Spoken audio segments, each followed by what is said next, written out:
Hey, guys, I realize that my opinionated outspokenness over the years has made many come to the conclusion that I'm simply not their cup of tea. You don't like me. Oh, well, life goes on for us all. However, for those of you that tune in and spend time with me on occasion, you've learned a couple of things about me. Here's the one that I want to talk about for just the next few moments.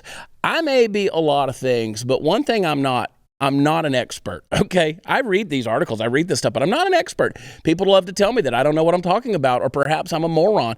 And they remind me that I'm just not an expert. I just sit in my car, or I sit here on this set and I talk.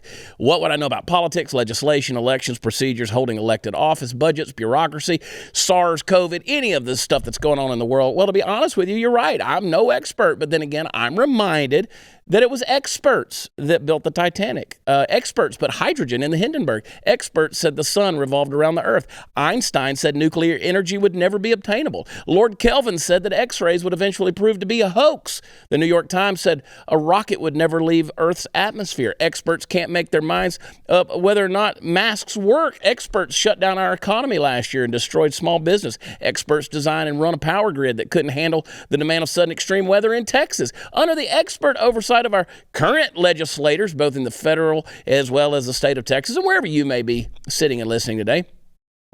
Here in Texas, we've managed to name Dr. Pepper the official state soda. That's big-time legislation. We now have an official mermaid capital. We protected fake meat. Biological males can compete in girls' sports. No one cares if kids have their gender-confused genitals mutilated before adulthood. I mean, how many times have the experts gotten it wrong? Why are we so enamored with the experts when what we really need to do is follow those who have made a lifelong commitment to being learners that are teachable? I don't want my surgeon operating on my body with the expertise he gained in the technology and techniques that were popular when he was in med school. I want him to be up to date and constantly educating himself on a current and more effective methodology of practicing medicine. Notice what I said, practicing. We're all just practicing, folks. We're all learning on the job as we go. It's time we apply the practice of learning to our politics, to our culture, to our ways of seeing the world.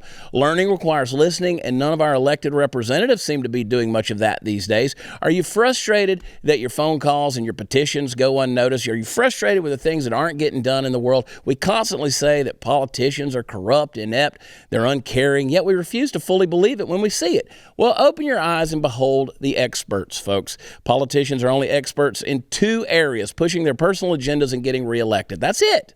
It's time to pull our heads out of the sand, stop letting the experts rule our lives with their non-learning and non-listening, self-absorbed narcissism. Let's make the insiders that are in the system hear the collective voices of the outsiders and take back what belongs to us, folks. That's one of the reasons why I study the things I do. It's one of the reasons why I'm running for office right now. It's one of the reasons I sit in this chair and say the things while Kayla and Chris roll their eyes, just roll their eyes.